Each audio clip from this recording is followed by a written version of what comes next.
Not doing that anymore. We're not doing that It's anymore. been retired. You reached the pinnacle of that joke with that video that you sent me. It's true. It's played out now. For everyone out there that's completely confused by what we're talking about, you'll find out one day. Mm-hmm. Yeah, one day we'll reveal it. All right. It's earth-shattering, though, I assure you. Yeah. Oh, yeah. This is the stroke of midnight, and we have to address something before we get started with our typical programming.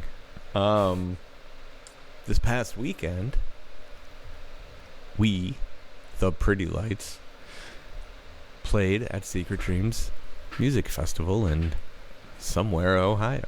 I have no idea where it was. And it was a really good show. And there are a lot of people mad about that. Oh. Yeah. Oh, for a number my. of reasons. Okay. So, I'm just going to say this as nicely as I can. The whole point of this project, as far as I'm concerned, and as far as some other people are concerned too, but I don't like to speak for other people, is that this show is always different. You never know what to expect. So this notion that the people in Ohio got a better show than Buena Vista, and that it's this criminal offense, is an interesting take. Let's just put it that way. But I'm not here to fucking spank anyone. I got to deal with my own kid. I'm not dealing with you kids. Not anymore, anyway. If you ever wonder why I don't post on those silly forums anymore, it's because you guys are all children and you act like it too often. So let's just grow up, enjoy the show, and be thankful that we're playing shows. All right? And that's all I'm going to say about that. Spicy intro. Oh, yeah. I like it. Well, I will just chime in briefly. I was not at the show. I haven't watched the stream of the show. The festival shows are such like a kind of in and out affair that like not everybody comes. But as somebody who has been around, you know, the shows being sort of incepted and, you know, rehearsed and, you know, just backstage before them and everything, I can assure you that there is no conscious effort to like make these shows like one show better or worse than another. Like that's just a weird, you know, kind of idea that would even take place, especially with how improvisational the shows are. I mean, it's really, it can't be stressed enough. Like what happens on stage, like really nobody fucking knows, you know, that's until thing. They're out there playing, you know, It's, like you what's know, really going to happen. So it's an energy thing, right? And I think like people lose sight of the fact that like we dump a ton of energy into our own shows. Sometimes that leaves us slightly depleted during the show. And we try really hard to not make that apparent. But sometimes we do slow things down a little bit. Sometimes we like to pace ourselves a little bit more. And sometimes we just like to play shit that we don't normally play. And sometimes we like to play things that people wouldn't expect us to play. And other times we like to play all the things that people wish we would play. And this time and that time and up time and down time. And, you know, do I need to talk like Dr. Seuss to get through to everyone? Every show's different. yeah. Every show is special in its own way. The show that you may love, this other person hates. The show that that person loves, you may hate. Let's dial it back a notch, enjoy the fucking show, and move on with your lives. Sorry about the stream. That was a weird thing. Sometimes those things are out of our circumstances. Festivals have their own rules that we have to abide by. That's another thing that never gets taken into account. So, you know, I'm not going to go into it any further. I've said what I needed to say. So let's talk about some video games, Dorian. Yeah, let's talk about some video games. This is a topic I've been wanting to bring onto the show for quite some time because it's something that's really, really near and dear to me personally. So, and this actually, the timing ended up being very perfect for reasons that we'll get into. Just this coinciding with the release and me being able to actually not fully ingest, but ingest quite a bit of a new video game release that is kind of at the crux of, I guess, why I wanted to talk about it in the first place. Yeah. So, yeah. But first, I've just been curious because we've only talked about the topic a tiny bit, so we could kind of save it for the show. But like, Greg, are there any, I don't know, video games in your life that really stick out to you? Or like, what did you like? What era, generation of your life did you even play any video games if you ever did? So video games were important to me from, let's say, 1991 to 1999. So I would have been 7, I can't do math right now, 7 to 15, 16, however old I was. I don't fucking know. I had the OG Nintendo and had the things through the years, and then I had a PlayStation. And I mean, video games were a lot of fun, especially for a kid who like moved around a lot. That was the thing. Is like when I moved around a lot, so they were a good escape while I was trying to figure shit out in each new town or each new school that I went to. Because like making friends is not the easiest, especially at that age. I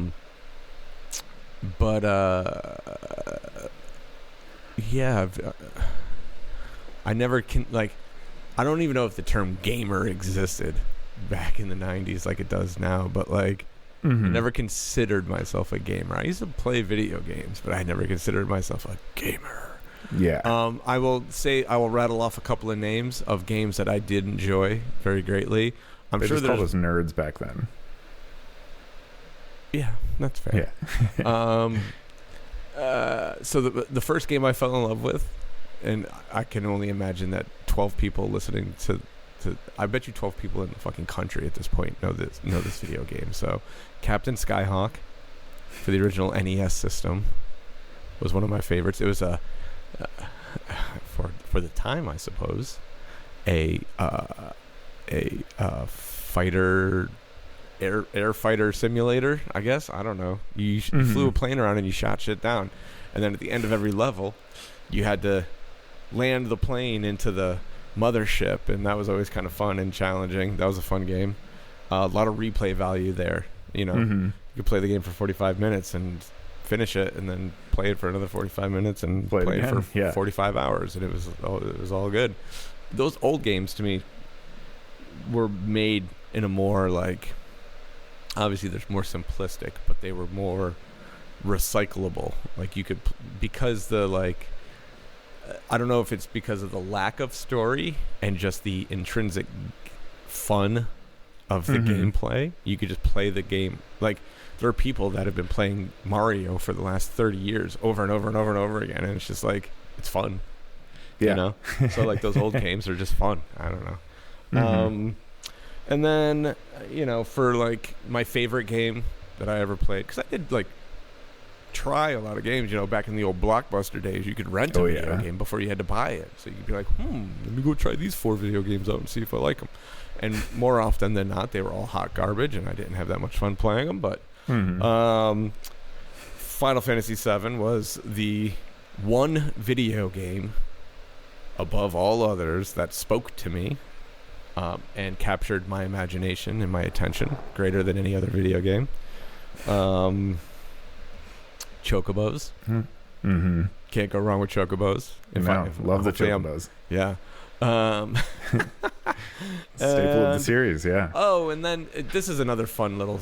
You know what? This is like one of those things that I like had erased from my memory until literally just right this second. I just had this flashback. I had a friend in high school who will remain nameless, but telling this story, if you grew up with me, you know who I'm talking about.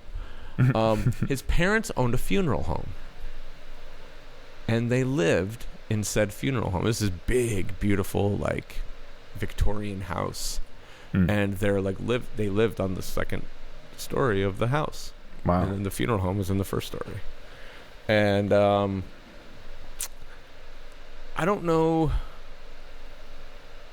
all of the circumstances, but I do know that, like, if you have to raise your child in a house of death, you probably go a little further out of your way to make sure that they stay happy. Mm-hmm. So we used to get away with some shit there. Yeah. And we used to, we were probably like 16 years old. And we used to go and buy. This was also very short. This is such a small fragment of time, because what I'm about to reference existed only for this very small period of time, I believe. I don't think that it still exists, and I don't remember it existing very long after. Pepsi Twist. Oh, okay. It was Pepsi with lemonade. It was like, I was gonna say, it was like Pepsi with lemonade in it, but like it was like rocket fuel for a 16-year-old. There was so much sugar in that thing. So anyway, we'll just call this unnamed person Larry. Larry and I almost said his real name. I was gonna say. I'm not. I know how hard that is to do. I've tried that before, and it was pretty much immediately. Larry and I used to go buy a 12-pack of Pepsi Twist and a bunch of like gummy candies and shit, and then roll giant, disgusting blunts. And we would do all of the like endurance races on the first Gran Turismo. Ooh, okay. And like stay up all night. Yeah, like the Le Mans 24-hour and shit like that. Yeah, all that shit. We would just take turns. We were like, you do 10 laps, I'll do 10 laps. And we just hand the controller back and forth. And like, so whoever, like when the blunt ran out, it was like, all right, I'm racing, you roll another blunt or whatever. And like, we would just sit there and just slam these fucking disgusting sugar drinks and smoke weed and run these like 6-hour races in Gran Turismo. And those were like, that was a Thursday night at the funeral home. Wow, that's what a unique setting and a vivid retelling. It literally all just like came crashing down on me like as soon as yeah. That's incredible. So that's basically so here's the funny part, right? My entire adulthood, I'm getting all of my shit out of the way because I don't have that much to say, and I'm just gonna kind of let Dorian just run free on this episode, and I'll try to keep up as best I can. But my entire adult life, because I run so heavy and hard and fast, and I just don't ever stop, my brain never turns off, and the life never turns off for me. I've owned a video game system my entire adult life. Like, I bought a PlayStation 5 when it came out. I have a Nintendo Switch. I used to do right? And the amount of hours that I've logged on any of those systems, I've spent more time reading newspapers in the bathroom. And I don't know what it is in my brain that refuses to let that thing go in my life. Like, why am I still buying these things? I don't use them. I don't play them, but I need to have the new one or whatever. Right. It's a really odd thing. Like, it used to make sense.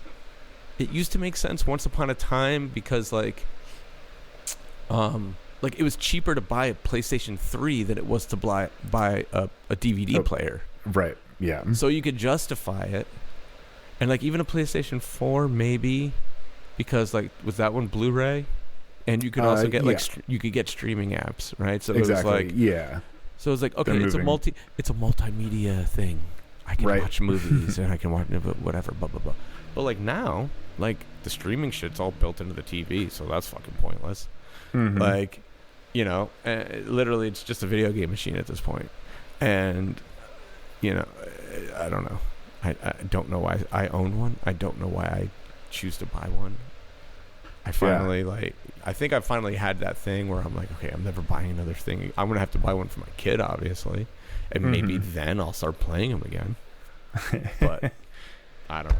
So, yeah. So for the last 20 years, I've wasted thousands of dollars on things that I don't use. This is why. Yeah. I was gonna say no. I mean, I'm guilty as well, very much on that front, just in different areas. But no, that's awesome, and it's the tech thing that you bring up is interesting too, because the first PlayStation was, I think, a lot of people's first like CD player, and then PS2 had DVD, and then the PlayStation 3 was a Blu-ray player. Yeah, so there you go. And Sony actually invented that technology, so it was very much in their interest to get it inside of people's homes in any way that they could. So. Yeah. But yeah, no, that's always been like kind of an interesting sidebar to video games and the consoles and everything. And like part of why I love them, video games in general as well, is because of that kind of like multimedia component that a lot of people, were kind of introduced or brought into the fold in like other media through this medium. Because it's so inclusive, which is just really obviously a more modern development in the medium, but yeah, one that I think is like super important. Anyway, yeah, no, you just said like a ton of stuff I want to talk about, so my brain's kind of racing. Sorry. But no, it's perfect, because I mean, in general, like at the end of the day, what you mentioned about like your friend Larry, let's call him, and playing Gran Turismo all night. I mean, that's one of the like most beautiful things, and I think kind of what I wanted to point out in general, to kind of bring some of our audience in with me if they're not into video games, that like there's those moments like you had with Gran Turismo, and like I've had with a lot of my friends in the past, where there were like these really kind of core memories that were formed like around this shared experience, Yeah. And just like Pretty Lights and the communities that develop around that, that's kind of, in my formative years, I had experiences that I think are on that plane of significance through this medium. So like very naturally, that caused me to have a really strong attachment to it, and to continue it with my adult life. But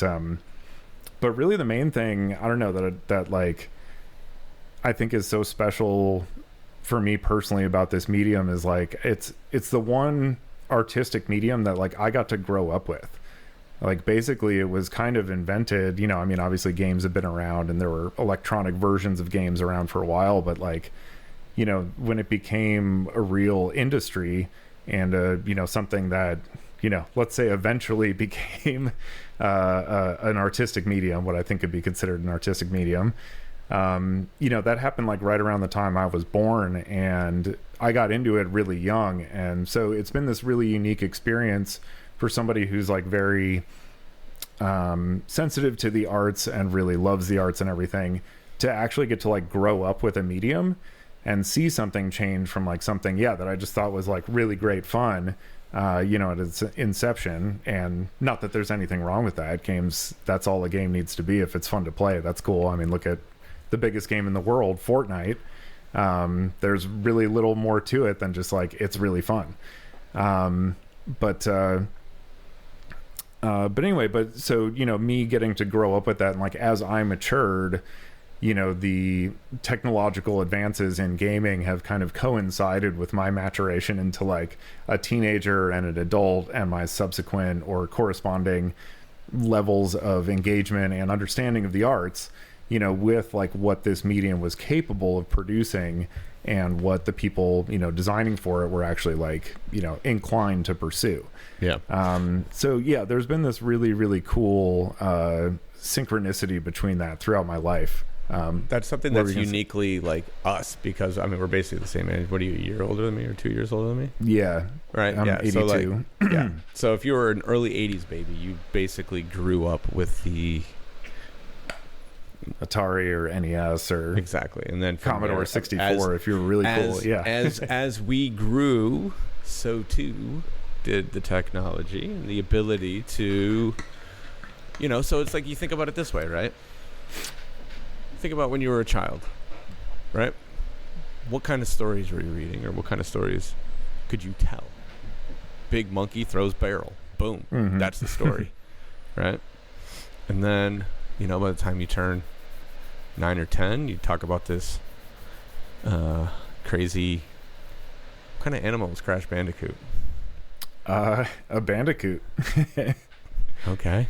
Yeah. Crash Bandicoot jumps over the barrel and does some funny spin moves. It crashes through things, you know. Yep. And the story just gets a little bit more elaborate every few years. Yeah, no, it's true. It's I mean, it's like that's perfectly stated. And then eventually, you know, and then eventually we get to the person that I'm sure he is dying to talk about, whose name I still can't remember, but who is quite the prolific and profound. Would we call him an auteur? Would he be considered an auteur of the video game variety? I think that is a inarguable, you know, whether you're saying that as a good thing or a bad thing, I think that's inarguable at this point. I would consider it a good thing. I've never thought of that as a bad thing. Do people think of auteurs as a bad thing? Some people kind of, it means, you know, you're like an artsy fartsy director. You're not really, you know, you're not making movies, you're making films. Well, if for some people think that, they're stupid. I agree.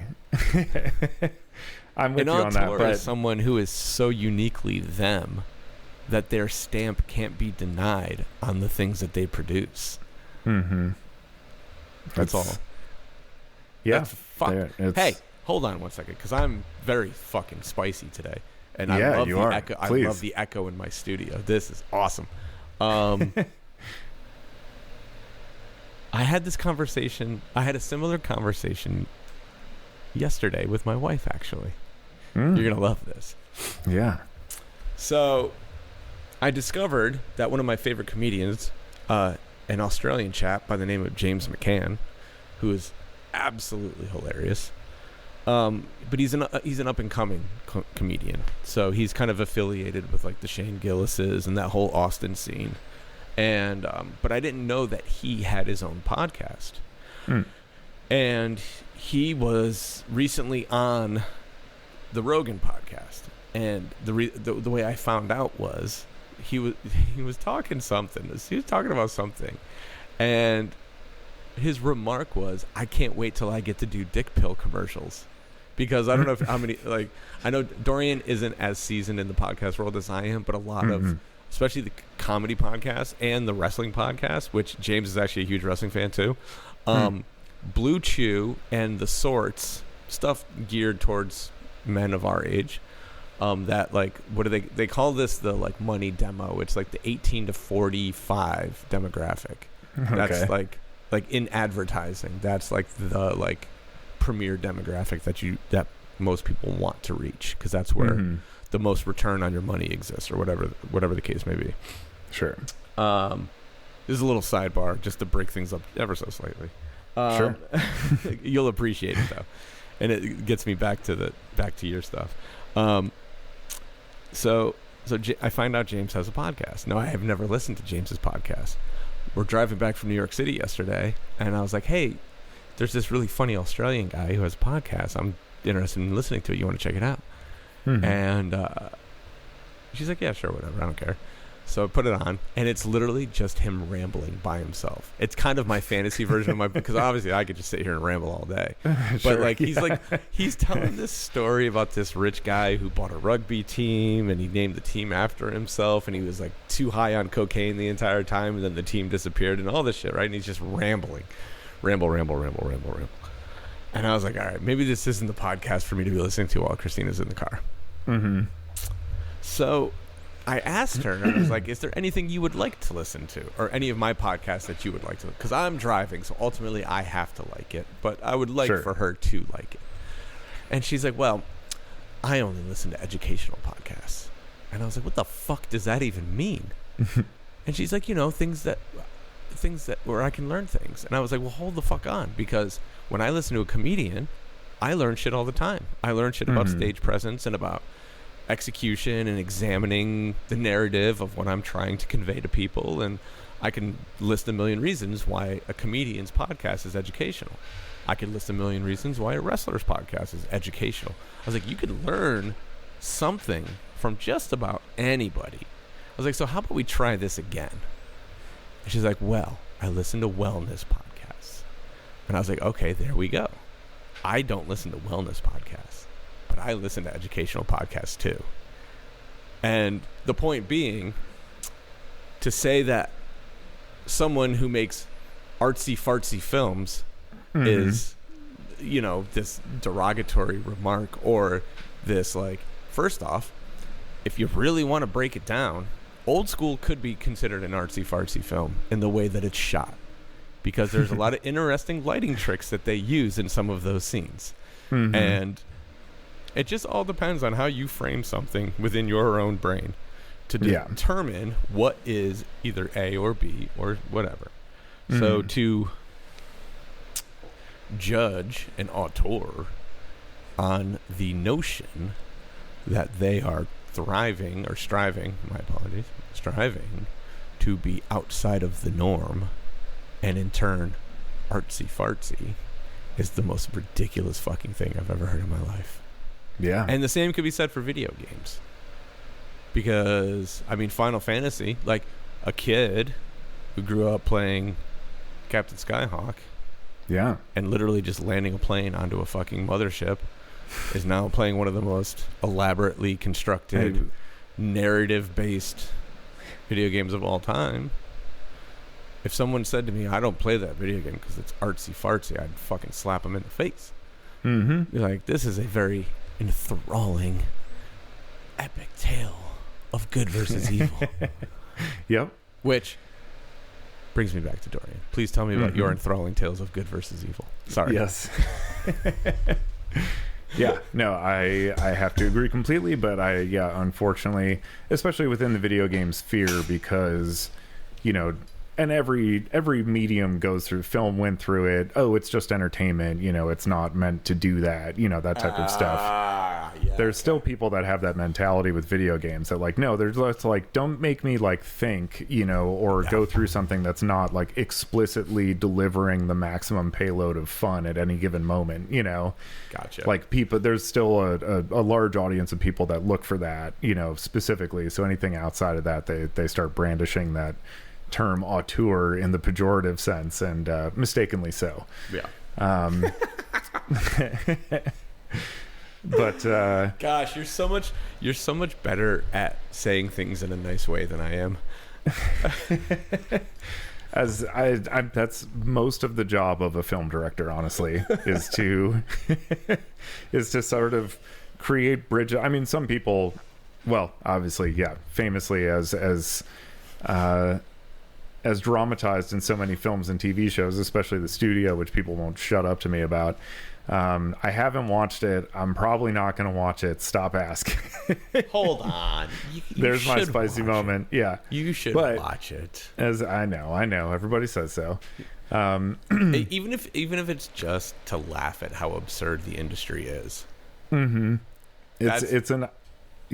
It's another one of those, like, I just get stressed out because I'm like, no, like, I fucking deal with that. It's a little too close to home. Yeah, it's a little. I'm like, I don't need to relive this. I had this conversation 2 days ago and it sucked. But yeah, no, obviously a lot of directors, you know, have a reputation for being sort of like overbearing, you know, and kind of asshole-ish and just demanding to get their way and all that stuff. But I've always taken more the approach of making people want to work for me, you know. And just kind of like, you know, working to problem solve whatever is going on, blah blah blah. We don't need to get into that, but anyway, so within the video game world, there exists still kind of a rift between the people who are, you know, let's say play a game called like Call of Duty or something like that, that are very focused on like just sort of the gameplay specific element of, you know, interaction specific element of video games, you know, versus the auteur game designers who want to bring things like cinematics, storytelling, and music and other mediums and just sort of art in general into this like giant playground where really, you know, film obviously involves like, yes, like music and acting and production design and cinematography and so many different arts that kind of come together to create like that medium. And video games take all of that to like a whole nother level with the interactive element and the way that can actually be utilized in the process of storytelling. is really the main thing that I think I've gravitated towards personally in my relationship with the medium, and like seeing how that's evolved over the years, along with my, understanding of film as a medium and my own passions for it, and what, interested me so much in it, with that medium, and how that kind of, coalesced into the video game format under my nose, like when I was getting into film, video games were still kind of maturing in that sense. And it was like really cool to see them getting there. But, it wasn't until actually I was like working in film that all of a sudden, video games kind of elevated themselves to that level where that kind of storytelling with that kind of subtlety and sensitivity to it that comes from a really mature form, kind of came into its own within that medium. And so it was really, a very profound thing, once my life even veered into like a very different direction, the way that video games as a whole kind of like ended up steering in that same way. And once again, like meeting me on the path that I was on. So, it's one of those things that, is right place, right time. Yeah, exactly. Yeah. It really, it feels so, even because I go through phases, obviously get very busy at times and there's just no time to play anything, which, is a bummer, but, work comes first, of course, and life. But that damn thing. But, so I have like phases where I go up and down, but it's like every time I come back, it always just seems to be also one of those things that's just like, it's just at the right time, Yeah. Like right after Yon Dawn, for instance, when I got back home, my favorite video game designer, period. And actually, I would say now that David Lynch has passed away, probably my favorite living artist is a Japanese man named Hideo Kojima, who is very famous for the Metal Gear Solid series of games, first and foremost, and then more recently, a series called Death Stranding, of which the second installment just came out while we were in Colorado. I was like... You should see the smile on his face just talking about this fucking thing. This is fantastic. Oh my God. It's just... because like I had to wait, all my friends were like, I had to silence some text groups because people were starting to like that, dude, this is so fucking awesome. And I was like, no, I can't even... What's the premise of this video game before we get too deep into it? I was dreading this moment. Narratively, the games, and especially with this being the second one, Kojima is not afraid of complexity, and he's really, really, really gone way off the deep end as he's gotten older and more ambitious with his games and his storytelling. So the general idea of the world of Death Stranding is that some sort of massive catastrophic event occurred that unleashed what they now refer to, this is all in the future, what is now referred to as the Death Stranding, where basically the separation between life and death on Earth kind of got not completely broken, but maybe fractured a bit. And so there's a bunch of ghosts.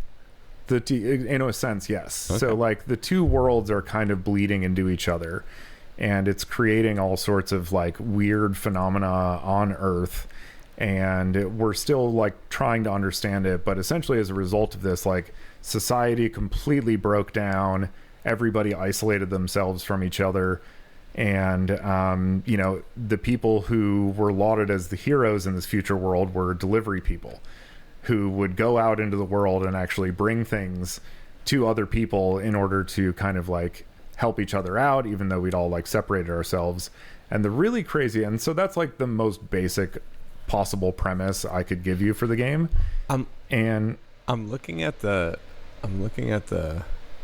just like little like screenshots and such. Screenshots, yeah. Am I mistaken in thinking that this kind of resembles, because I'm just trying to maybe make this relatable. I don't know. Is this a widely popular game? It's yes. It is. Okay, so it's not a niche game. No. Okay. Kojima through. Yeah, I know Sega. Through the Metal Gear games, was able to develop a large enough audience that generally anything he does, he's able to work with pretty big budgets. Yeah. And all this, like, there's all sorts of massive star power in his games and all that type of stuff, and huge production values. When you say star power, are you talking about developers, or are you talking about like voice actors, or? Oh, everything. Voice actors and facial and likenesses used in the games. Wow. Like, the main character is Norman Reedus, the guy from Walking Dead and Boondock Saints originally. So he lives right down the street. Oh, really? Yeah. He's partners with Paul Rudd at the candy store down in town. That's fucking hilarious. I can't tell you how much time I have spent being in control of an avatar shaped after him. And developing deep emotional bonds with this with video game Norman. Spectre. Yeah. What's his name in the game? Sam Porter Bridges. They should have just went with Norman. Just goes by Sam. Yeah. For some reason, I am reminded of, and the only reason I know about this game is because everyone loves to tell me how much I look like Pedro Pascal. Is it just me? Or, I was going to say, does this look like The Last of Us just set in the future? So yeah, I mean, so it's similar in vein to that. Yes. Okay. They're both what would be called a third-person action adventure. Okay. In that third person, that the camera is detached from you. It's not first person where you're, which I would prefer that. I hate first person games. I can never, like, Derek and other folks have been trying to get me to play Call of Duty and these other goofy games with them for years, and I'm like, I can't do the first person thing. It fucking my brain doesn't work that way. Yeah. I kind of generally prefer the third person perspective, but more so I think just from like a cinematic standpoint. I think when I'm playing, I just like looking, at that kind of with that perspective offered by the character in the foreground. But yeah, no, they would definitely, they share a voice actor also, the guy. So Pedro Pascal was not in the original video game. He was cast for the show. Yeah. It's like a Texan white dude in the games, Joel. But the voice actor for Joel in the video games is actually the voice actor for the villain in the Death Stranding games. A insanely talented individual named Troy Baker. So has he been typecasted? Not really. Actually earlier this year he voiced Indiana Jones in an Indiana Jones video game. So he has been typecasted. He's a video game voice guy. He's not anything else. No, he's definitely a video game voice actor. Yeah, he's not doing like cartoons or anything like that. Like, he's video game specific. Sure actually. Yeah, he's kind of been like the top tier voice acting talent in the video game world for probably like a decade now. Oh, okay. Yeah, he had a tiny blink and you miss it kind of role in the first season of The Last of Us show, as sort of a nod to him. Yeah, kind of like when Stan Lee gets to like show up in the early Marvel movies for exactly his little cameo. But I haven't seen him move into the like screen acting sphere, or even if that's something he wants to do. But as a voice actor, he has earned his reputation. Every time he shows up in a game that I've played, he's always tremendously good. Nice. So anyway, that's like a really, really, really, really dumbed down synopsis of the very beginning a video of Death game Stranding podcast in general, so we don't want to annihilate the audience with going too far. No. But yeah, actually, and the synopsis I gave you is actually, that's all stuff that happened before the video game even starts. So there you go. The really crazy thing though about that was that game came out in 2019, and then the pandemic obviously happened, shortly thereafter, in which this massive catastrophic global event forced everyone to isolate themselves from each other and rely on delivery people to brave the outside world to bring them everything. Art imitates life. Yeah. So no, it was life imitates art, I suppose. Yeah. Yep. It was a very like crazy thing that happened, and Kojima actually said that he had already pretty much planned out the story for Death Stranding 2 when the pandemic hit, but then he actually changed elements of it because he didn't want to be right again. Jesus Christ. Yeah, that's That's a hell of a take. Mm-hmm. He's a wild guy. But I think anyway, so this game came out, right as we were at Yondon, and I finally had to wait a week after release to get home and finally be able to play it. And when I got back, it was just like this absolute bliss. It was like, right time, right moment once again. Like, I hadn't had a lot of time prior to that, and then coming out of it, it was like, hey, not only do you have some time now, but like the latest work from your favorite living artist who hasn't, released anything in 5 years is now available to you. So and having to wait the extra week just made it that much sweeter. So yeah, a little bit of added anticipation. It definitely helps you enjoy things. I mean, when you play a game like this, do you have like a set schedule that you kind of adhere to, or is it just like when like, or are you literally just playing all day, all night? Like, do you temper yourself a little bit? Sometimes, yeah. I mean, at the outset, yes, it's sort of like starting off. I'm kind of like clear my schedule for a week. Like I am just gonna sit and just absorb as much of this as I can, and just like really, really get into it. And there's a thing like games like this are very long, very involved. And with my level of attachment to this particular game designer, I want every single bit of it, because there's so much there, and I'm just like so impressed with like the scope of his vision and how idiosyncratic it is, that it's like every little thing that he adds, it not only like, he's so fucking good at it that it's like it not only is very specifically like him and like his weirdness, but it actually, from like a gameplay and game mechanic standpoint, contributes positively to the experience. And he's so good at like blending those two things together. It very rarely feels indulgent, when he puts something strange or like super out there, which is all the time in his games. It always comes from that main place of like, we still have a function that we need to have happen here. So like, this needs to contribute to that. You just made me think of something. A couple of things, actually, but they're all sort of interconnected. Do you find, let me start here, actually. Do you think that your love of Japanese culture comes from your love of video games? Because all the great video games come out of Japan, so. Yeah. There are incredible studios all over the world at this point doing great stuff, thankfully. But yeah, no, I mean, it definitely was a big part of it. I feel like that and and anime, kind of probably entered my life at the same time, at least like at the time when I was coherent of where they were coming from in the world, and the kind of cultures they were representing. That like, Japanese video game designers in the like mid 90s, when I was really, really getting deep into it, and discovering movies like Akira and Ninja Scroll and, Vampire Hunter D and stuff like that, which all, very much brought that stuff in. And Hideo Kojima, especially, even in the Metal Gear games, which are very like Western focused in terms like you play like an American espionage agent, basically going on like infiltration missions. I played one of those. You wouldn't know right off the bat that it was like a Japanese developed game.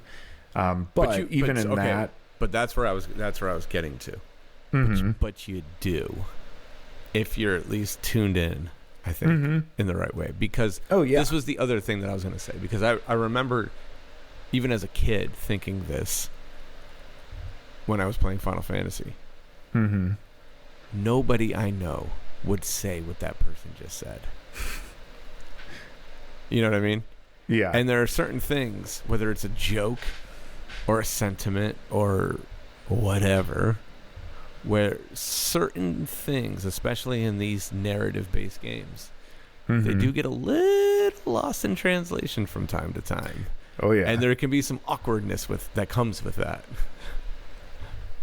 Localization was like a huge kind of battle within the game industry, like fans versus the industry kind of thing. Yeah. Because there are a lot of really famous examples of like the horrible, especially PlayStation 1 era translations that occurred.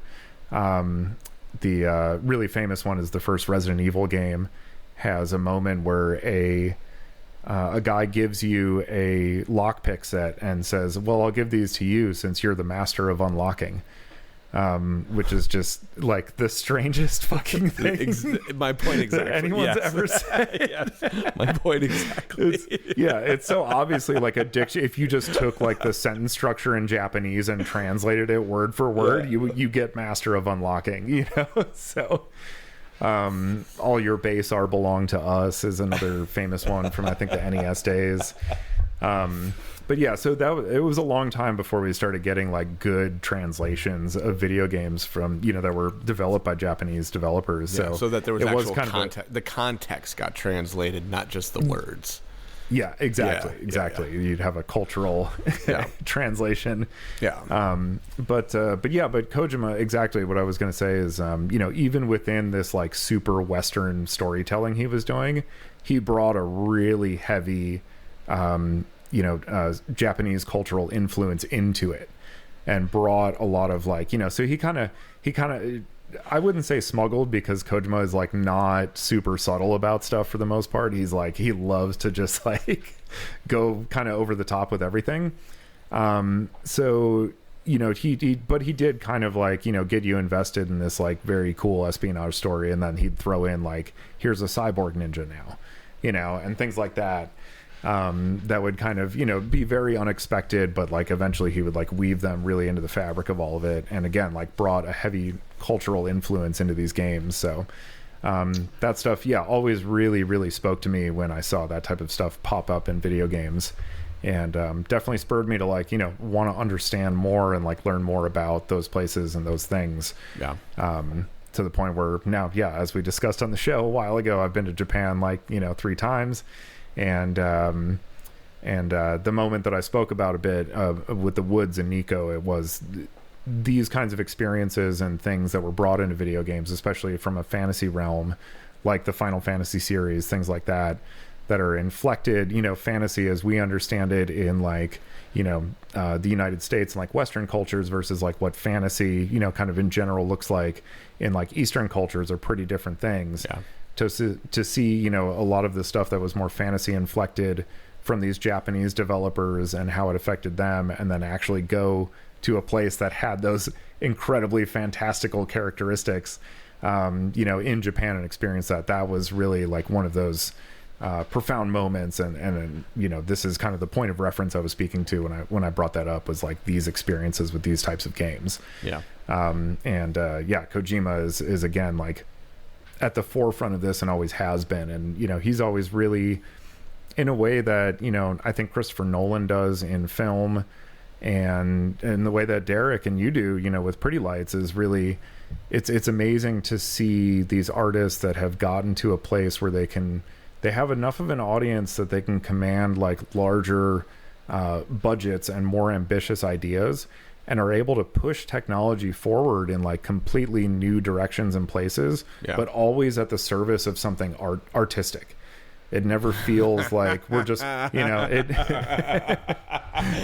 Let's not open up that can of worms. Yeah, but I do know what you mean. In my opinion, at least, that, you know, I don't get the sense, you know, that I'm watching like tech demos. I'm watching it. It feels like it feels like something that's, you know, kind of that has been properly like, you know, cooked in the oven and comes out as a dish. The best way I can explain that further is that we try to use technology with intention. Exactly. Sometimes those intentions are bad. No, I'm just fucking around, but I'm not. So he's able to really push things forward, but use them in a way that's like, it's not only pushing the tech forward, it's pushing the medium forward in terms of like maturity of what it's able to accomplish. And what people are reasonably able to like expect this medium to be able to do. So when you think about his games specifically, or any games that stand out to you, like do you examine them the same way you would a movie or a film? 100%. So like the lighting design, or the set design, or the color palettes that they choose, or the, you know, the list can go on and on. But like, what are those things, or what are some examples of those things where you're like, okay, this game doesn't hit the mark as well as it does if X doesn't happen. Sure. Yeah, no, I definitely like think about all those things, and you know, a lot of them take on a completely different context within the game design realm versus like a film realm. So things like color palette and lighting sometimes, you know, from a gameplay standpoint might be determined based on like legibility. And, you know, if there's like 100 players on screen, people need to be able to see who the fuck they are, you know, and things like that. So sometimes like color palettes and stuff are very much, and that's a whole art in and of itself, is like, I think the realm of legibility Well, I think in game design. Like, but, you know, an example I would give is, because Final Fantasy is the most, like the most accessible game in my mind, as far as especially it's a great within this conversation. So when they go to, I can't think of the name of it, but when they go to the casino thing, the game looks, the Golden Saucer. There you go. When they go to the Golden Saucer, the game takes a 180-degree turn in how it looks. The colors are completely different. The textures are completely different. Everything about the game changes the second you get to the Golden Saucer. And it's like this really, like, had they not made such a bold choice, because you're so deep into the game at that point, it needed it needed that shake up, you know, to keep you engaged, to keep moving forward. And I feel like, you know, who's to say one way or the other, but my thought here is that, like, had they not made such a bold choice, you may have lost people at some point, because that game got so deep, and especially for the time, you know. And little things like that, where it's like the gameplay didn't change. I mean, there were like the mini games and shit, but that wasn't the important part. It was how the game looked and how you were engaging with, you know, what was going on in the game at that time. That, like, it was like this like shot of adrenaline, you know, at a time where it was like really starting to be like, whoa, where am I? What am I doing? Oh my God, is this game ever gonna end? Yeah. You know? Oh yeah. No, and like stress management in a sense is like a big part of game design as well. It's kind of crazy, like, to see the way that developers that are conscientious of that, especially like Kojima talks about it quite a bit, because his games, he gets very psychological with like sound design as well, and you know what constitutes, let's call it like a failure state in a video game, where when things are not going your way, he tends to kind of like press it in a way that's like going to make you, the player, actually feel anxious. You know, and so conjuring up those emotions in you, it's like, okay, well, if you successfully make your way out of that state, I need to also design the game in a way that you feel that sense of relief, you know, same as the characters. So like really kind of going to that level where the interactivity itself even is, you know, being designed with the same level of care as like a narrative kind of storytelling experience, and really using the specifics of the medium to forward, you know, the storytelling and the emotional attachment to the characters and events. Very cool. Things like that he's able to do are really impressive. And yeah, he has examples like that, I think, throughout his games, where take like massive kind of let's say tonal leaps you know, within the game to provide that exact same kind of experience. Like actually in Death Stranding 2, so some of the main characters in the game are played by this French actress, Léa Seydoux, who was in the couple of the Daniel Craig Bond movies. She's also been in a lot of other films. She's a famous French actress. And Elle Fanning is a character in the game. And then there's a Japanese actress who... You can't just blow by that. Elle Fanning? Who is that? Dakota Fanning's daughter? Sister. Okay. Yeah. I was like, is Dakota Fanning like old enough to have a daughter? Oh no, they're sisters. Okay. Elle Fanning was in... God, she was in Neon Demon. I have that soundtrack. Oh, okay. Yeah, which was directed by I've never seen Nicholas... the movie, but I have the soundtrack. Oh, okay. I think the soundtrack's better than the movie.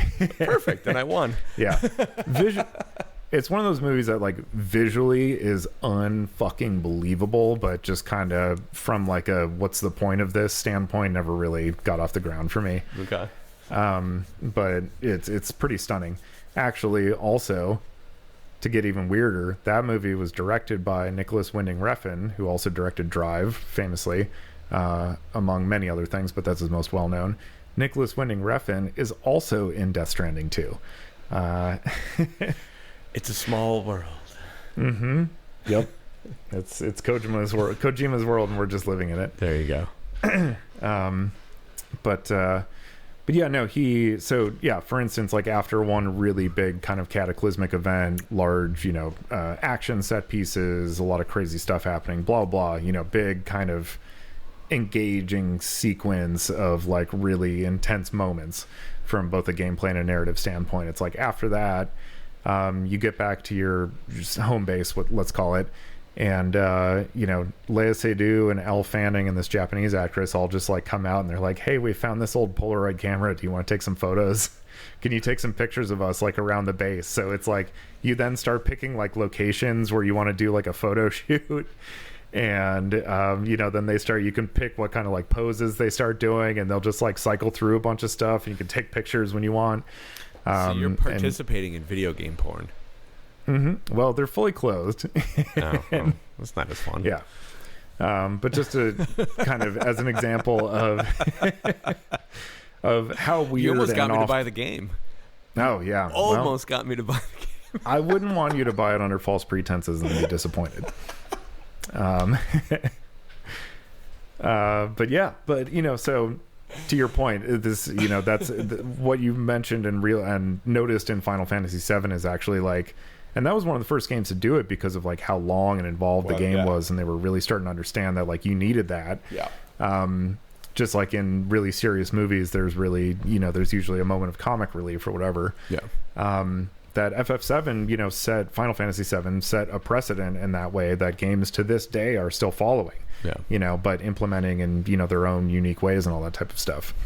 But yeah, and I think one maybe final thing that I just want to point out about, or just get to with, video games and Hideo Kojima in general is, just this idea, and I think we've talked about it a lot in previous episodes.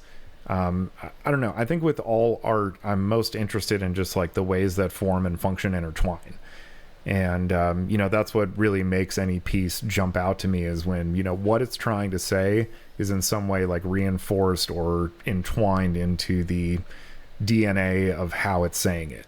And when those two things like really, really combine in a way, that they're truly, truly on the same wavelength, that's when I find myself like really just affected. And so regardless of the medium, and I think the first time that I had this experience with a video game Twisted Metal was I had a lot of experiences with Twisted Metal, very, very good ones. But I think the first time I had this kind of experience with a video game I know for sure was the first Metal Gear Solid video game. Yeah. And this was Hideo Kojima's first masterpiece, I'll call it. And really was like caused quite a stir, quite a sensation, really, really just very different thing for the whole video game industry, while also once again pushing the tech forward in completely unprecedented ways. Had he done anything before that? Yeah, so he had done a couple games just called Metal Gear for the MSX. It was a console that was never actually released in the United States, but there was a version of that game that was released in the US on the NES called Metal Gear. But that game is actually different from the game that he made in Japan. Because Solid was PlayStation 1. PlayStation 1. Yeah. I remember that. I believe that came out in 1998. I want to say 98. So anyway, but there was a moment in that game when I kind of realized, because the whole game is about stealth and you're on like an espionage mission. So the whole idea is like you're not supposed to be seen and you're supposed to actually avoid combat rather than engage with it. And but at the same time, you're infiltrating this military base, and there's like fucking weapons galore. Like you're finding like machine guns and fucking rocket launchers and like grenades and like all this shit. I vaguely remember, I did play that game a little bit, and the one thing I vaguely remember is like you would like sneak up behind guys and literally like Rambo them, right? Like you would like slit their throats and shit. Like, yeah. You'd choke them out, yeah, or whatever. Like, yeah, that was the one. That's all I remember of that game. I played it maybe for a couple of days, and I was like, okay, yeah. But so you're constantly finding these weapons and stuff like that, and then you're like, but don't use them. I got you. Yeah, I see. I'm like, I've got this whole fucking arsenal, and I'm like sneaking around, and if you do start using them, alarms go off, reinforcements start coming, and you're just one guy. It was a bit more realistic than like other shoot 'em up video games and stuff. And there was a point when I was 15, 16 at the time, maybe a little dense, but there was a point where I realized like, holy shit, that's the whole fucking point. Yeah. Is like, if the game just forced me to not use weapons by not allowing me to use weapons, then that's not really like saying anything, is it? It's just you're confined by the rules of the programming. But this game chose to give me access to all these things and like give me the freedom within this world to like take up arms and all this stuff. And I, as the player, actually have to make the choice to not engage with that. Yeah. And, from like a game design standpoint, that's like pretty different, style of thinking. And just for me as like a 15, 16-year-old kind of discovering my artistic side, to see this beloved medium of mine that, I'd purely been engaging with in an entertainment, capacity for my life up to that point, kind of all of a sudden take that route to like make a message, of maybe peace is the way. Yeah. Maybe the nonviolent solution is the one worth pursuing.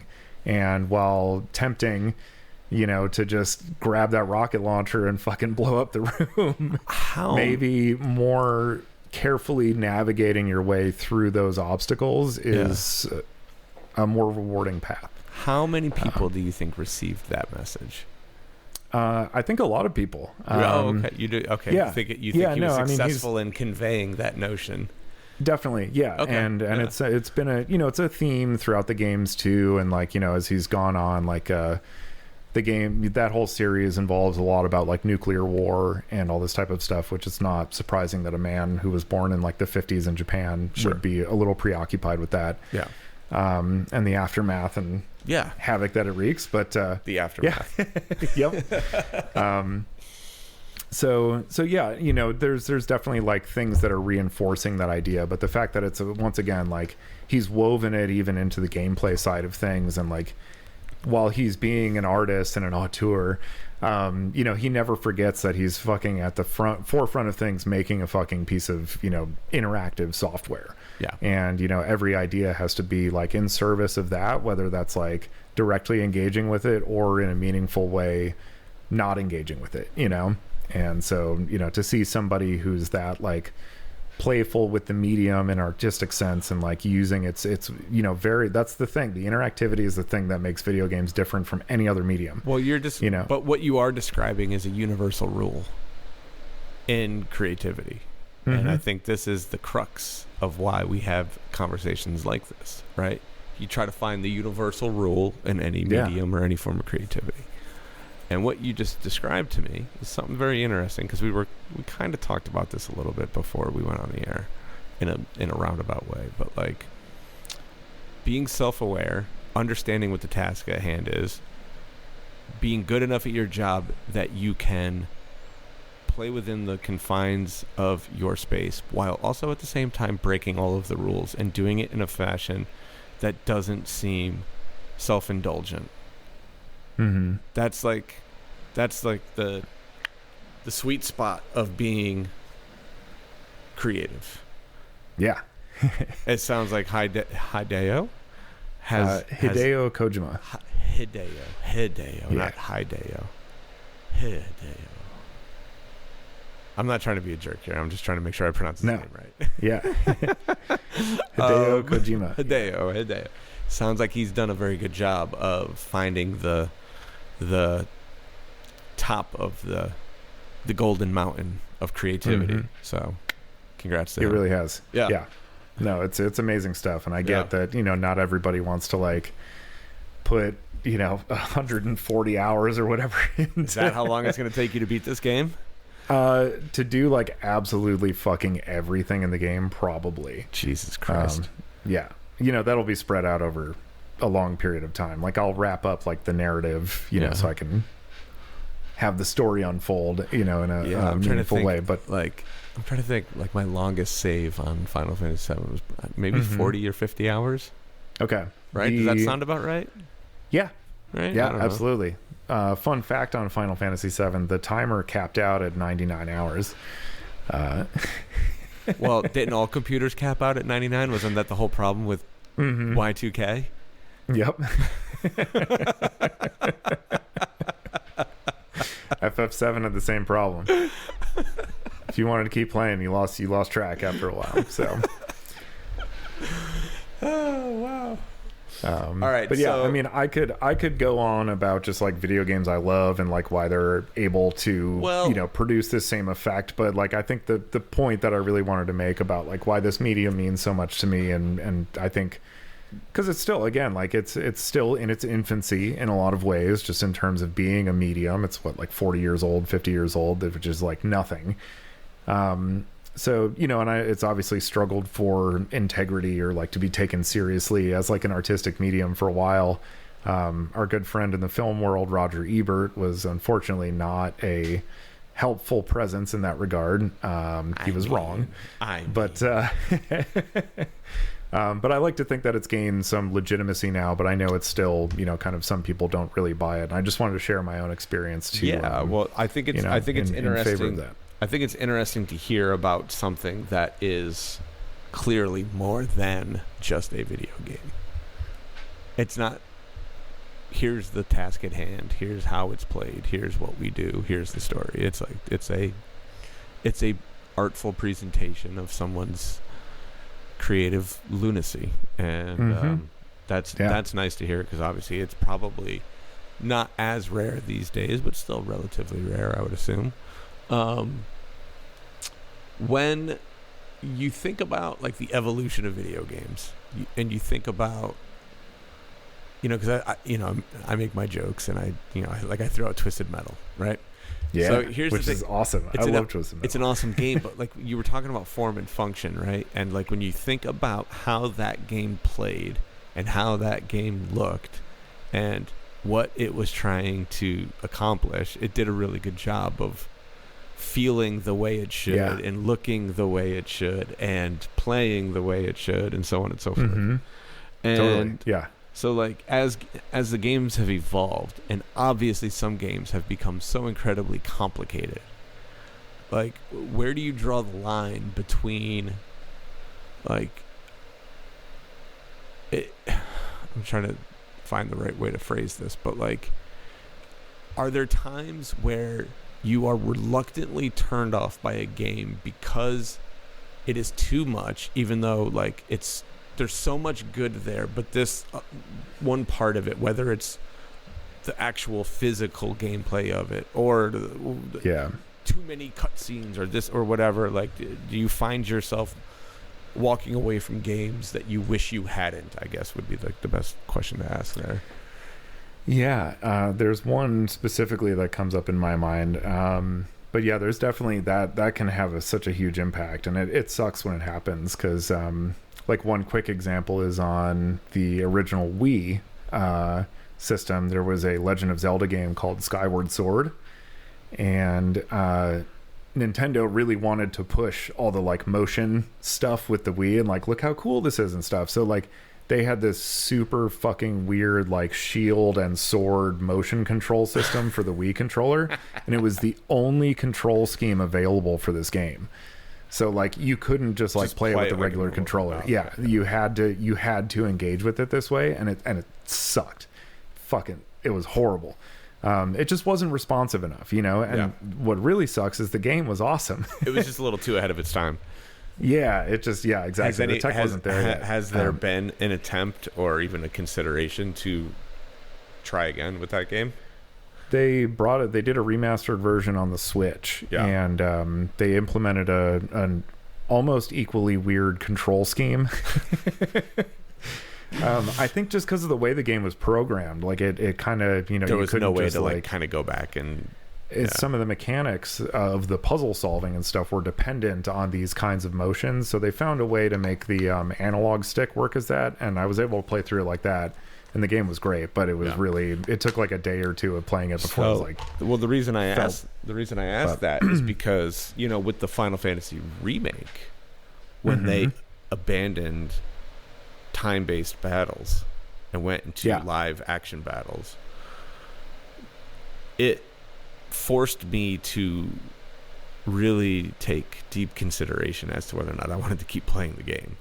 And I persevered, and I ended up I got through the first one. I haven't picked up, I don't know if all three, because they broke it up into 3 chapters. You played the first remake.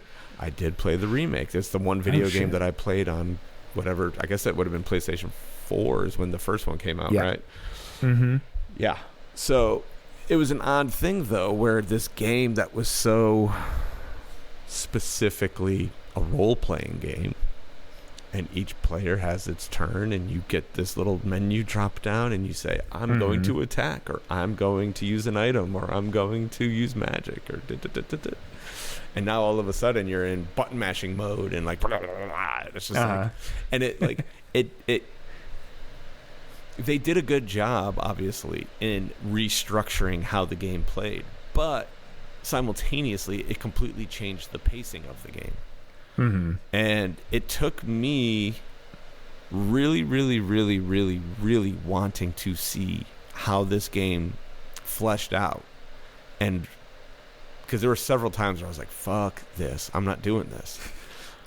This isn't the game that I grew up with, you know? Yeah. Everything looks the same. Yeah, it's so different that it was very different. It almost turned me off from it, but I worked through it, and I was like, all right, if I could just get used to it. I haven't done this in a while. But then I think about it, and I'm like, I button mash for a living. I should be pretty good at this. And, like, you know, like, it's not that big of a deal.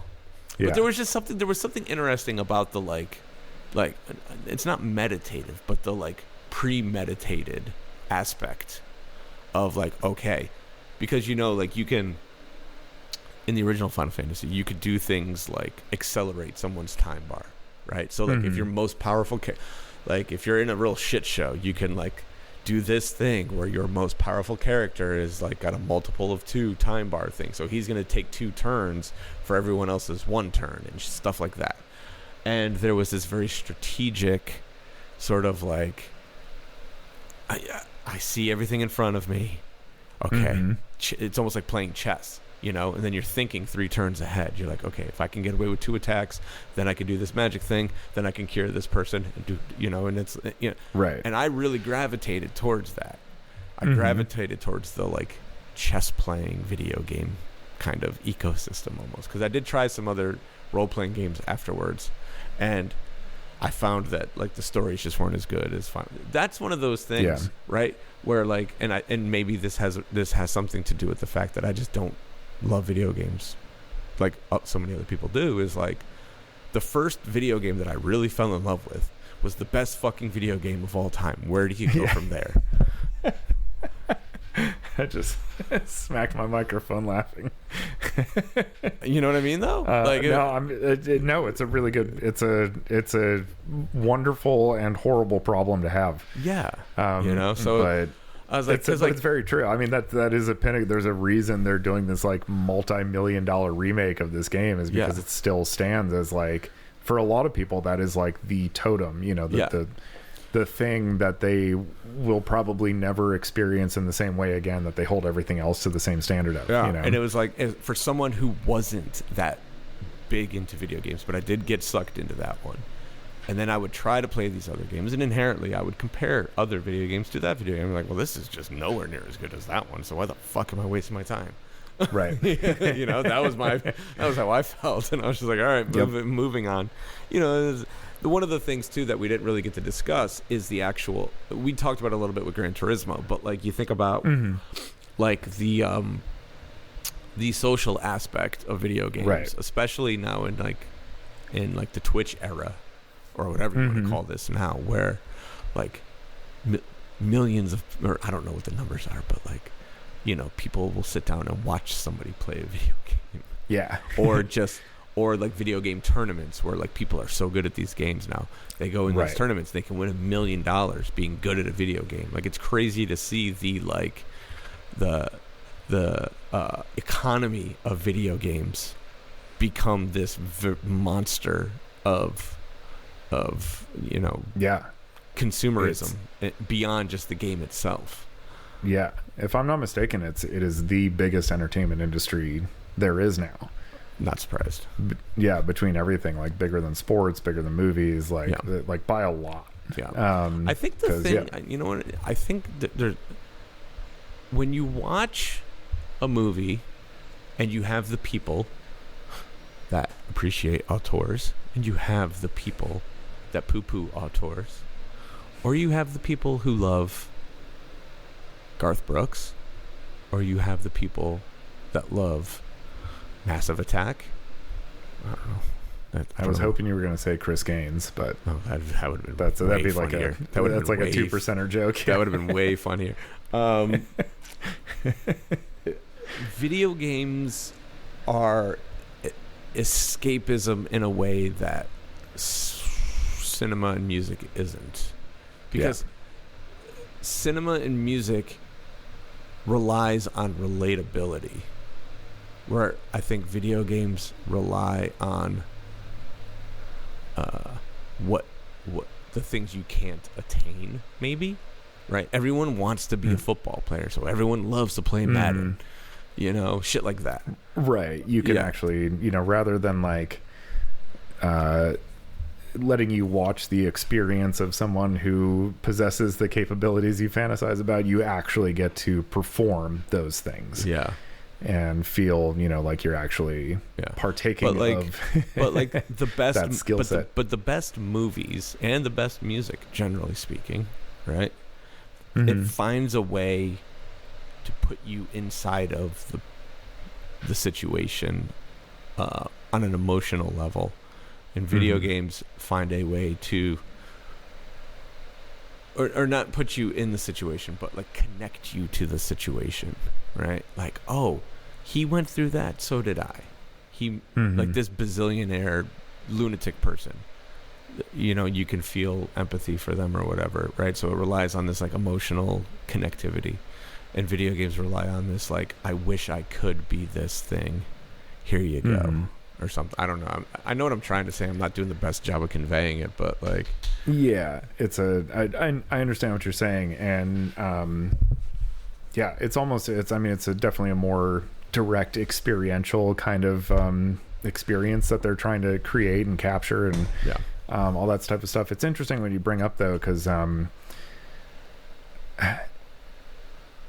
it gets at and I totally agree, and like I've just also had such an emotional connection to a lot of video games, and especially Death Stranding, that it's like for me the people that the best practitioners of the medium, or the games, the people that make the games that I gravitate towards, are able to use a blend of like all of those things of music and cinematics and the interactivity to create that same kind of emotional connectivity. Because I'm still, especially in a like third person game, right, you're kind of constantly reminded that it's not you, because you're always looking at this other person, versus the first person games, that utilize it a little more artistically or narratively effectively, kind of play the whole like, hey, it's this is you in this kind of world. Exactly. You get to imprint what's behind those eyes. Well, you're basically watching an interactive movie, is what it sounds like. In some ways, as opposed to playing a game. Right. Maybe that's like the distinguishing line there, and I would assume, I hate making assumptions, but I would assume that you are in the minority in that sense, that, a majority of people playing video games are not experiencing it on that level. Yeah, I would like to think that they are, but I'm sure that they're not, because even there's a lot of people I've talked to, because again, that's kind of what has made Kojima so successful, is that there's also people who skip all the cutscenes and just play the video game and love them. So he still made a good video game. But there's more exactly. to it than that. Exactly. Yeah. And Death Stranding is the same way. It's like you could skip all these cutscenes and everything if you wanted to, and just like go forward through the game world and experience the gameplay pleasures, which are manifold. Because I have have a great experience. I don't know what the numbers are, but I would imagine that like sports games and Call of Duty. Now, obviously, not including. We're gonna leave the massive multiplayer blah blah blah games out of the equation here, because that's like its own universe almost. We're talking about going to GameStop, buying a game, playing the game, kind of thing. Not the big computer games like Warcraft and all that shit. I have to imagine that like Call of Duty, Madden, MLB. Like those are probably the most profitable games, or the most, like they probably sell the most, right? Yeah, there's a huge audience for all the sports games. Yeah, Madden for sure. Like when I was working at GameStop many years ago and stuff, that was always like the biggest day of the year. Was whenever the new Madden game came out. I worked at I wonder if you guys had these in Chicago. FYE for your entertainment. Yes, it was when like it was kind of during the boom of like when video games really started to take off. So it was like FYE wasn't just a record store anymore. You could go buy movies. You could go buy video games. You could go buy toys, all in one place. And it was kind of the first of its kind. And that merch, really, really, really bad merch.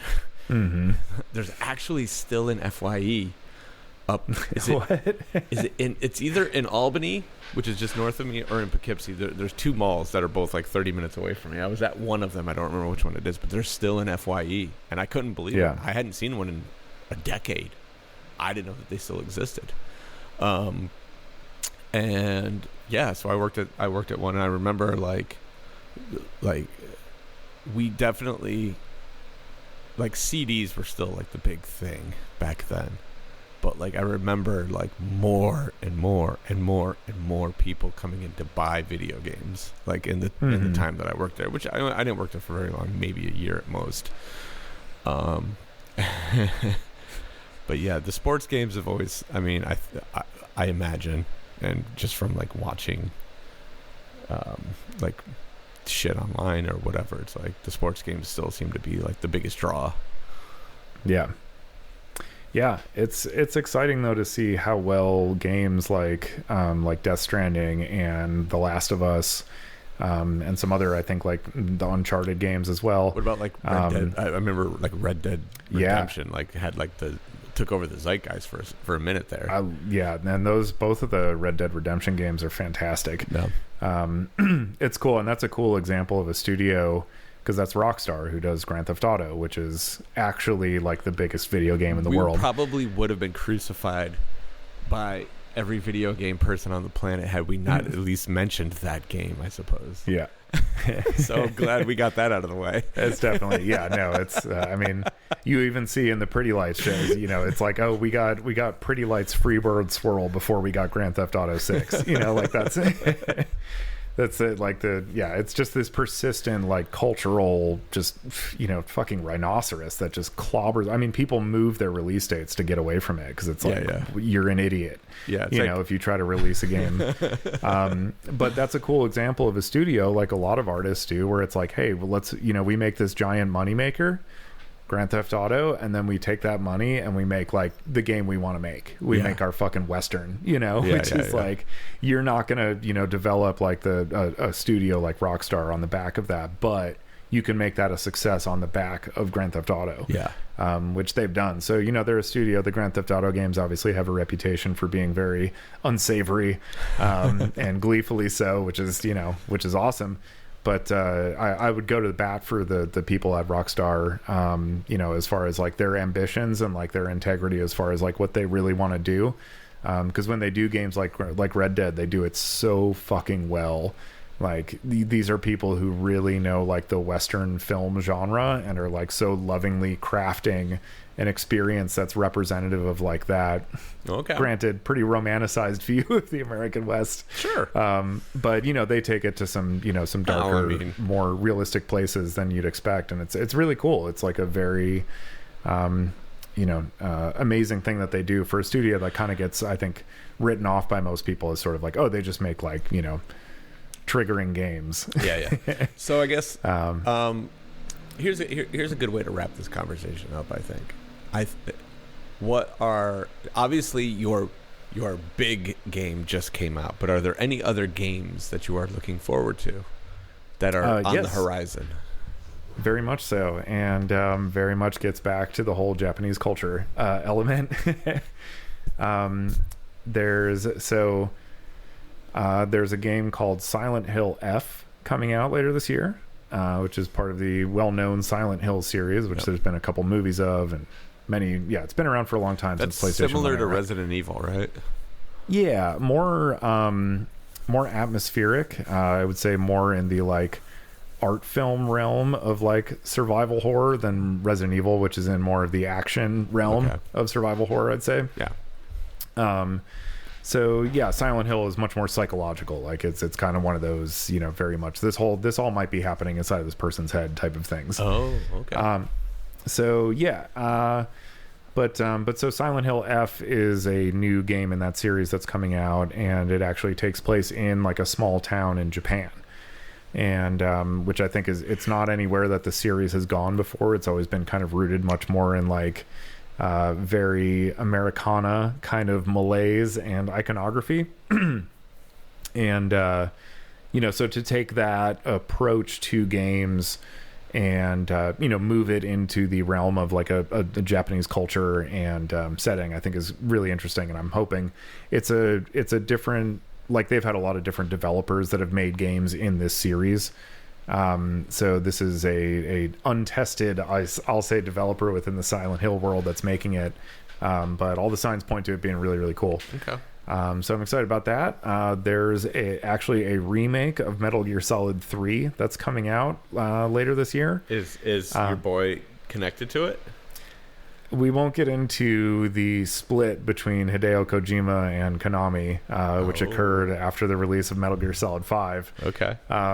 They appear to maybe be more on speaking terms now, but the developers of the remake have been very adamant that they're like, the core game itself, they're sticking to the original. Like this is the game, They're just slapping some lipstick on it. We're taking it from PlayStation 2 into Unreal Engine 5. Yeah. So in terms of graphical capabilities and sort of interactivity, it's night and day.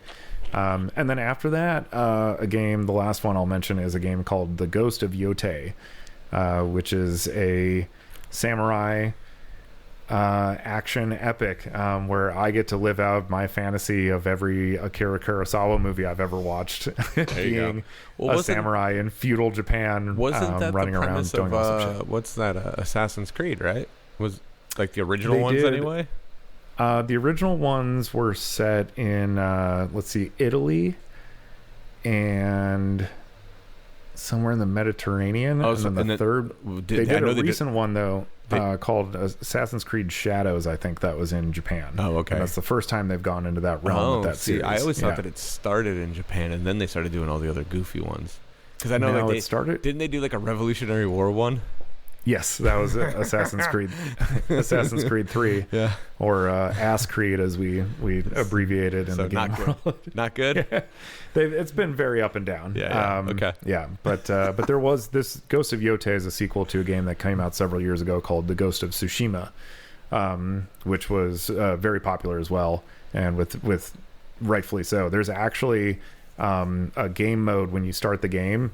You can put it into what they call Kurosawa mode, where the entire game then is in black and white with like a film grain layer on it. Oh, that's cool. And is all in Japanese with English subtitling, which was, well, I played it without the black and white on it, but played it all in Japanese with English subtitling, which is, just really, really cool. So it's awesome that like that level, again, of like care and attention to the experience and kind of creating something that's really reflective of like where the games came from and everything is really, really awesome to see in a lot of the modern stuff. So that's a cool thing to like, kind of a tip of the cap kind of thing that probably doesn't happen all that often, I have to assume. Yeah. Now you get it here and there.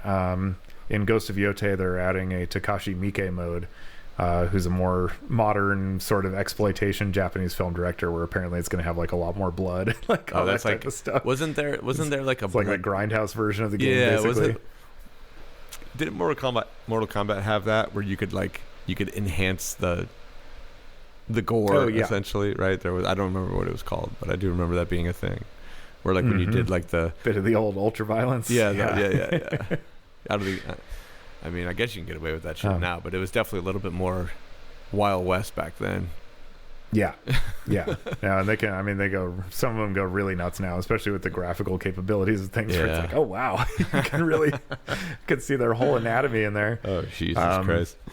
But yeah, I think just last thing I wanted to say, because it kind of came up when we were talking about like different mediums and what you were mentioning briefly about how how you're engaged by say like film and music versus how you're engaged by video games. I think that's really cuts to the heart of my frustration with video game adaptations being adapted into other mediums like the Last of Us TV show or the Minecraft movie notwithstanding, adaptations of these narrative efforts into the film medium.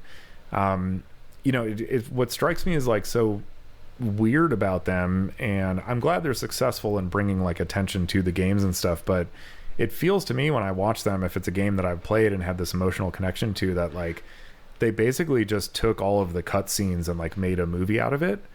And I'm like, but you cut out the entire important part of this. Like you just kept what could be, part of that medium. But like say Last of Us, because I know that is a big audience, so maybe some of our listeners will be able to relate. But Joel and Ellie, like my relationship with them in the video game formed in all of the moments that weren't the cutscenes. Yeah, like the cutscenes had weight and gravity to them because we had just survived through all this shit together. Sure. And and again, I think that just like gets back to like that's what's really so powerful about this medium. And I know there's like the Twitch culture, people watching video games, and I'm glad that like again people are engaging with them. But I'm just, for anybody who hasn't really taken the time to experience one of these types of games for yourself, I urge you to, because I think you might be robbing yourself of something that I think could be really enriching from a very deeply artistic and like profound standpoint, especially if you haven't played video games in a really long time. Like what they're capable of doing and what some of the creators are doing with them is like utterly remarkable. But Dorian's trying to convince me to play video games. Yeah. At least one. I think even if you've like watched games online or you've seen adaptations or whatever, it's like you're just never gonna get the real experience that's being crafted. I haven't watched a video game movie since Angelina Jolie was fucking Lara Croft. So let's just make that very clear. Honestly, if we want to get into hot takes, the original Mortal Kombat movie, the oh Jesus, Paul W.S. Anderson Mortal Kombat movie from 1995 or whatever, is still the best video game movie ever made. It's going to be better than that. Have you heard about this new Street Fighter? No. So, the rumors are that some of my favorite wrestlers will be participating in this upcoming adaptation of Street Fighter, and if that comes to fruition, you might see me at the local movie theater watching that flick. Only because I got to support my boys, but yeah, I don't have high hopes for the quality of the movie itself. Yep. But yeah, that's my hot take on video game movies. That's still the best one. Okay, great. The rest of them suck. Yeah, including the Last of Us TV show also sucked. I never watched it. I don't watch any of that stuff. I mean, I don't watch TV anymore, so it's dead. It's all these mediums have died for me, unfortunately. Mm-hmm. But that's I would say. I mean, you have me intrigued with this Death Stranding game as far as like maybe there's something I can take away from it. And if I can, this is the thing for me. This is a uniquely me problem. I need to have a reason to do anything that I do nowadays, because work demands a lot, life demands a lot, children demand a lot. So it becomes this thing of like, is this frivolous? Yes, I'm not doing it. And for me anyway, I had that feeling with video games 20 years ago. So when I did have lots of free time, I was like, I'd rather go play in the field and eat acid. I don't know. Yeah. I will say, to appeal further directly to your sensibilities, that Kojima is also an avid music fanatic. And the soundtrack's cool. That might get me in. The soundtrack is phenomenal, and not only is the music that was produced for the game exceptionally good, but he also goes out of his way to license music to use at very specific moments in the video game. So, like popular, like while you're playing. Like, what kind of? Okay, name one example in this video game. There's a band in the last called, one. I don't know. It doesn't matter. There's a band called Low Roar. They are an Icelandic band, I believe. They did a lot of the music for the first one, and then the lead singer, I believe, committed suicide in the past couple of years. Oh, well, that's unfortunate. And really, really horrible stuff. But they had a few songs that had been recorded that hadn't been released that they then gave to Kojima to use in Death Stranding 2. Okay. So as far as I understand, this is the first place these songs were released. Low Roar. Yeah. Also an artist named Woodkid, if you're familiar with him. No. He's put out a couple of albums that were pretty exceptional. Okay. This band called Churches. I know Churches. Yeah, I know that. Churches, yeah. They're actually in the video game. They run an animal shelter. I saved a bunch of kangaroos and delivered them to them. It was pretty cool. They really like me. Okay. Yeah. If I explain to you everything that happens in this video game, I'm gonna say not believe me. I'm gonna say right now that there's no better way for us to end this episode than by saving a bunch of kangaroos for the band Churches. So with that, thank you. Anyone who's playing the game knows what I'm talking about. Thank you. Thank you.